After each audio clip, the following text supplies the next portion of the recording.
Assalamualaikum warahmatullahi wabarakatuh. Subhanallah walhamdulillah wa la ilaha illallah wallahu akbar wa la hawla wa la quwata illa billahil aliyil azim. Allahumma salli ala sayyidina Muhammad. Ashhadu an la ilaha illallah wa ashhadu anna Muhammadar Rasulullah. Bapak Ibu, saudara-saudara, tuan-tuan semua, di depan saya ada sebuah buku yang berisikan tentang peringatan dan nasihat-nasihat. Peringatan dan nasihat-nasihat ini dikemas dalam beberapa nasihat yang berangkat dari 2 masalah, 3 masalah, 4 masalah sampai 10 permasalahan.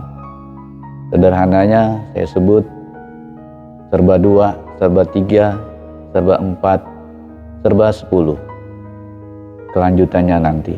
Pada hari ini saya akan membacakan sebuah peringatan dan juga nasihat serba 2. Baik, ada 2 hal yang sangat utama. Nabi Muhammad SAW bersabda yang artinya, ada 2 perkara yang tidak bisa diungguli keutamaannya oleh yang lain, yaitu yang pertama iman kepada Allah, dan kedua memberi manfaat kepada sesama muslim. Memberi manfaat kepada sesama muslim bisa dengan ucapan, kekuasaan, harta benda maupun tenaga. Dalam hadis lain, Rasulullah SAW bersabda, barang siapa berada pada pagi hari tanpa bermaksud menjolimi seorang pun, maka dosa-dosanya diampuni. Barang siapa berada pada pagi hari dan berniat untuk menolong orang yang teraniaya, serta memenuhi keperluan orang Islam, maka ia mendapatkan pahala seperti pahala haji mabrur. Saya lanjutkan, manusia yang paling dicintai oleh Allah adalah manusia yang paling bermanfaat bagi orang lain. Amal yang paling utama adalah menyenangkan hati orang mukmin dengan cara menghilangkan kelaparan dan kesusahan atau melunasi hutangnya.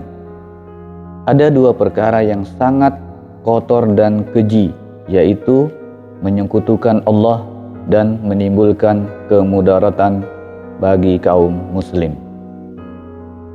Baik, kita lanjutkan 2 perintah Nabi agar bergaul dengan ulama. Nabi Muhammad SAW bersabda yang artinya, hendaknya kalian duduk bersama ulama dan mendengarkan perkataan hukama atau orang bijak, karena sesungguhnya Allah Ta'ala menghidupkan hati yang mati dengan cahaya hikmah, sebagaimana menghidupkan bumi yang mati dengan air hujan. Dalam riwayat Tabrani dari Abu Hanifah disebutkan, duduklah bersama kubara atau ulama besar dan bertanyalah kepada para ulama, serta bergaullah dengan para hukama atau orang bijak. Baik, selanjutnya saya akan bacakan 2 perumpamaan masuk kubur tanpa bekal.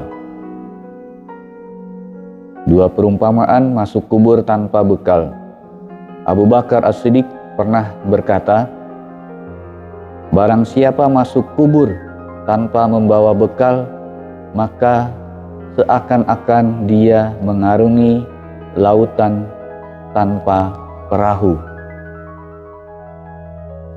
Selanjutnya, Rasulullah SAW bersabda yang artinya, keadaan mayat di dalam kubur itu tak ubahnya seperti orang yang tenggelam yang meminta pertolongan.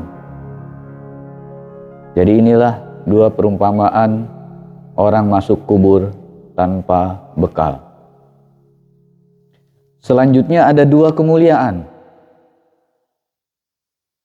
Umar bin Khattab berkata, kemuliaan dunia bisa diraih dengan harta. Kemuliaan akhirat hanya bisa diraih dengan amal soleh. Bahwa Nabi Muhammad Sallallahu Alaihi Wasallam pernah berkata kepada Jibril,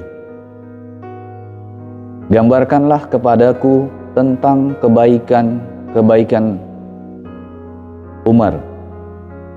Jibril menjawab, bila lautan menjadi tinta dan seluruh pepohonan menjadi penanya, maka aku tetap tidak dapat menghitung kebaikannya.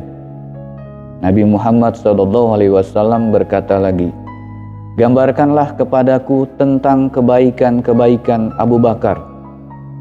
Jibril menjawab, Umar adalah salah satu gambaran dari semua gambaran kebaikan Abu Bakar. Saudaraku, selanjutnya saya akan bacakan dua kesedihan. Utsman berkata, kesedihan dalam urusan dunia dapat menggelapkan hati. Dan yang kedua, kesedihan dalam urusan akhirat bisa menerangi hati. Saudaraku, selanjutnya saya akan bacakan dua pencarian. Yang pertama, barang siapa mencari ilmu, berarti ia sedang mencari surga. Yang kedua, barang siapa mencari kemaksiatan, berarti ia sedang mencari neraka. Yang dimaksud ilmu di sini adalah ilmu yang bermanfaat, yang wajib diketahui dan dipelajari oleh setiap orang yang balik dan berakal sehat. Selanjutnya, ada dua sikap orang mulia dan bijaksana. Yahya bin Mu'adz berkata, orang yang mulia tidak akan durhaka kepada Allah Subhanahu wa Ta'ala. Dan yang kedua, orang yang bijaksana tidak akan memilih dunia dengan meninggalkan akhirat.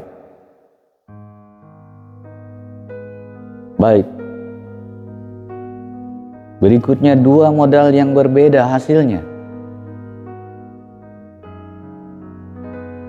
Al-Amasi Sulaiman bin Mihran Al-Kufi berkata, yang pertama, barang siapa yang modal kekayaannya berupa takwa, maka semua lisan tak akan ada yang mampu untuk menggambarkan keuntungan dalam agamanya.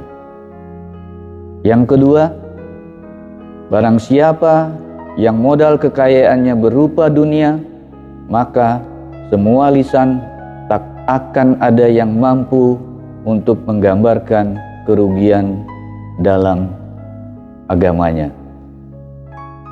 Baik saudaraku, berikutnya dua dasar kemaksiatan.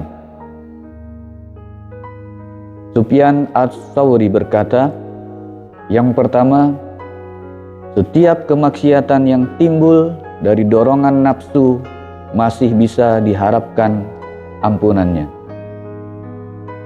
Setiap kemaksiatan yang timbul dari dorongan kesombongan, maka tidak dapat diharapkan ampunannya. Sebab kedurhakaan iblis bersumber dari sikap sombong, sedangkan ketergelinciran Nabi Adam akibat dari dorongan nafsu. Bapak Ibu, saudara-saudaraku, tuan-tuan semua, mudah-mudahan bacaan yang singkat ini bisa menambah wawasan dan keilmuan kita tentang serba 2 yang berisi peringatan dan nasihat. Semoga kita tetap berada di jalan yang benar dan senantiasa menyisihkan waktu kita untuk senantiasa belajar, membaca, dan mendengar. Mohon maaf apabila ada hal yang kurang berkenan. Wassalamualaikum warahmatullahi wabarakatuh.